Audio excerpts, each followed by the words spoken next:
छत्तीसगढ़ नाव हमेशा जुड़े रहें खबरों के साथ।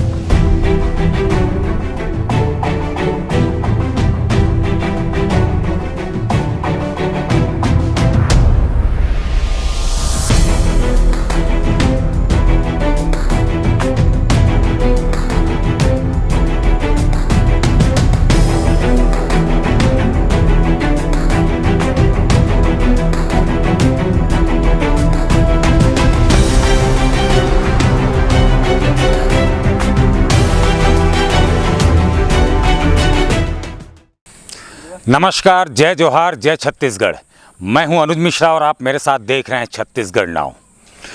तो हमारा खास एपिसोड रायगढ़ के आईना में हम पहुंचे हैं रायगढ़ से चंद किलोमीटर की दूरी पर बंगुरसिया गांव में, जहां अक्सर सालों से हाथियों का विचरण लगातार होता आ रहा है। हम आपको यहां दिखाएंगे कि कल रात की एक घटना घटी, जो कि एक हाथी, दंतैल हाथी यहां से आया और आने के बाद ये गांव लगा हुआ है, ये बस्ती है और ये आप मकान देख सकते हैं किस प्रकार से कल इन्होंने हाथियों का एक दल जो है उसमें से एक हाथी बिछड़कर आया यहाँ पे और इस पूरे घर को तहस नहस कर दिया। आप ये कैमरे में देख सकते हैं किस प्रकार से।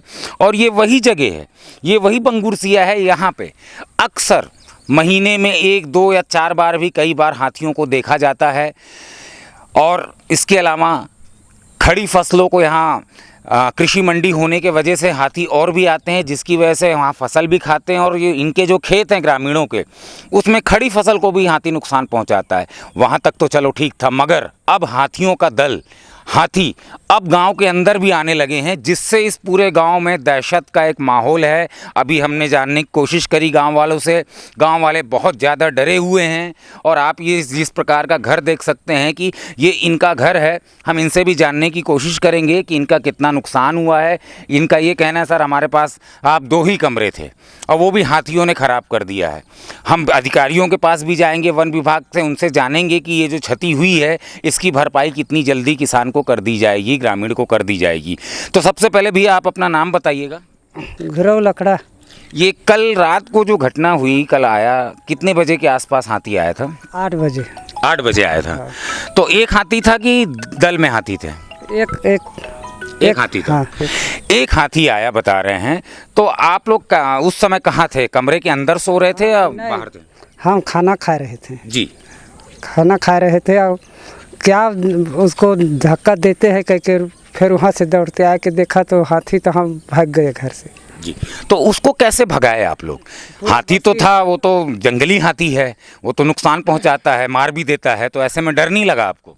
नहीं तो बस्ती वाले को किलाया तो सब आया ना, बंगुरसिया से आया, हमारा पूरा मोहल्ला आया हुआ के कुदाया। तो ये लगभग कितना नुकसान हुआ है आपका? आपके पास तो 2 ही कमरे हैं। कम से कम 60,000 का हो है। इनके अनुसार 60,000 का नुकसान है, लेकिन आप देख सकते हैं कि नुकसान तो होता ही है। घर है, घर जो है कि बुरी तरीके से हाथी द्वारा क्षतिग्रस्त कर दिया गया है। हम जिम्मेदार अधिकारियों से बात करेंगे कि इनको मुआवजा कब मिलता है। लेकिन एक सवाल जो ये पैदा होता है कि इसी क्षेत्र में रायगढ़ से चंद कदम की दूरी पे, चंद किलोमीटर की दूरी पर यह क्षेत्र है जो बंगुरसिया की एक बस्ती है। यहाँ अक्सर हाथियों का विचरण देखा गया है। इस पे वन विभाग कितनी मुस्तैद है, वन विभाग द्वारा क्या किया जाता है, ये भी हम जानने की कोशिश करेंगे। लेकिन अभी जहाँ हम फिलहाल खड़े हैं ये ग्राउंड ज़ीरो है।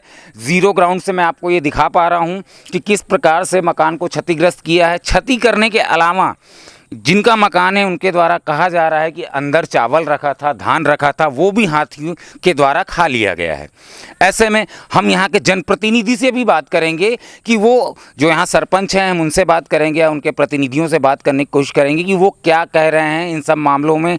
और बताइए गुरु जी, आपका जो प्रोसीजर था, जो होता है मुआवजे का, वो सब आपने फॉर्मेलिटीज़ कर दी हैं? हाँ, किए हैं। तो सरपंच के माध्यम से हुआ था कि आप गए थे वन विभाग?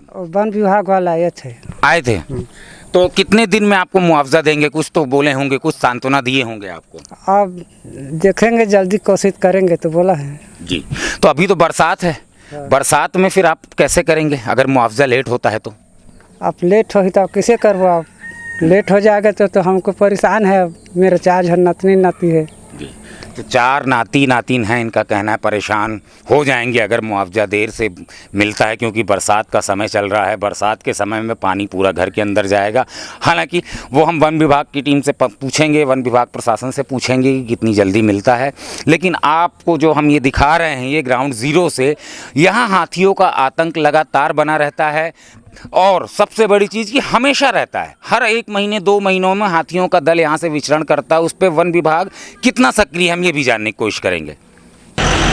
तो हमारे साथ बंगुर सिया सरपंच प्रतिनिधि मौजूद है, हम इनसे जानने की कोशिश करेंगे। भैया बताइएगा, कल रात को ये घटना हुई हाथी वाली, कितने हाथी थे, किस प्रकार की ये घटना थी और कैसे आप लोगों ने इसको भगाया? हाथी तो एक ही था यहाँ पर, बड़ा दंतैल हाथी था। और वो क्या हुआ, धान के चक्कर में ना वो पेड़ घर में घुस गया और तोड़ फोड़ बहुत मचाया। और वन विभाग को हम लोग संपर्क किए तो यहाँ पर ऐसा है कि वन विभाग के कोई भी अधिकारी यहाँ पर मुख्यालय में तो रहते नहीं हैं।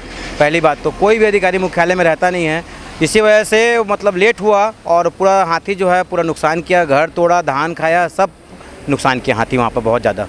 हाथी जहाँ विचरण करते हैं जिस क्षेत्र में, वहाँ हाथी मित्र दल बनता है एक, और एक वाहन भी होता है, गजराज वाहन, क्योंकि आए दिन बंगुर सिया से ये खबरें निकल के आती रहती हैं कि हाथी आया, फसलों को भी नुकसान करता है।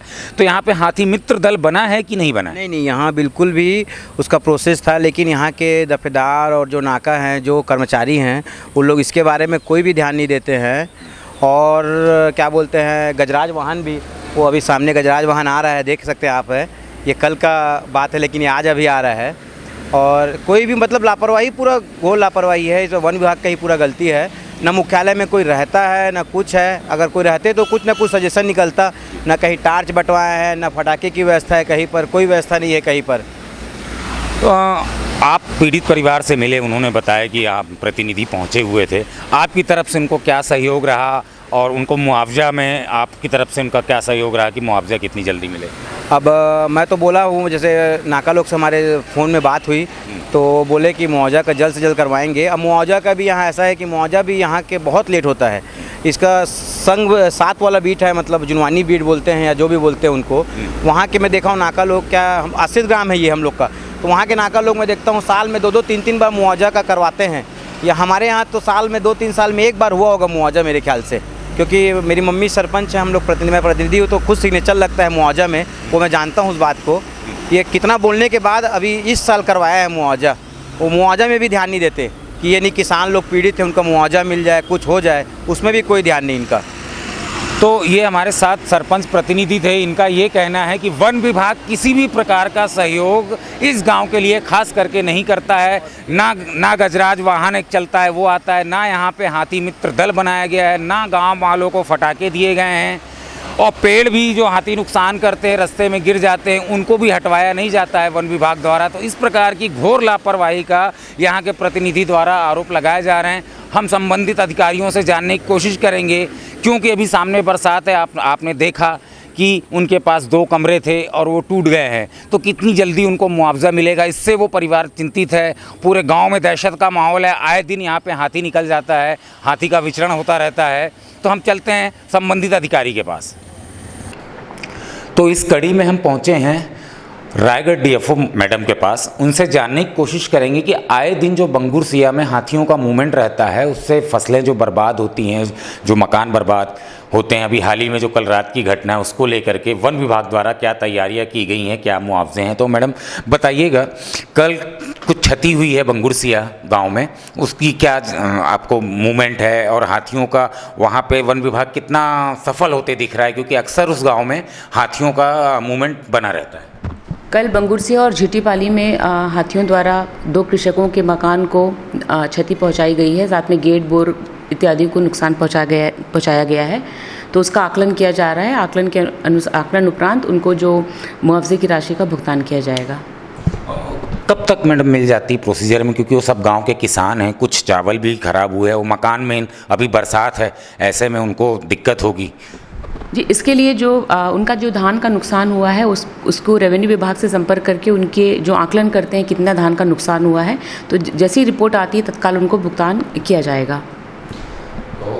इस प्रकार के ज्वलंत मुद्दे हम आपके सामने लाते रहेंगे, बने रहिएगा छत्तीसगढ़ नाव पे।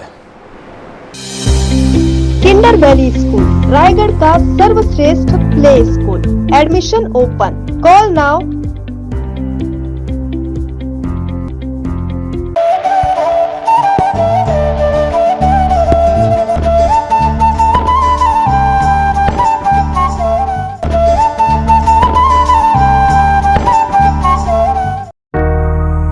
सेल सेल लक्की प्लास्टिक दुकान, हर जरूरी सामान बहुत ही सस्ते दाम में उपलब्ध। लक्की प्लास्टिक श्याम मंदिर के सामने संजय कॉम्प्लेक्स में। आज ही सब्सक्राइब करें छत्तीसगढ़ नाउ। हमेशा जुड़े रहें खबरों के साथ। छत्तीसगढ़ की हर छोटी बड़ी खबर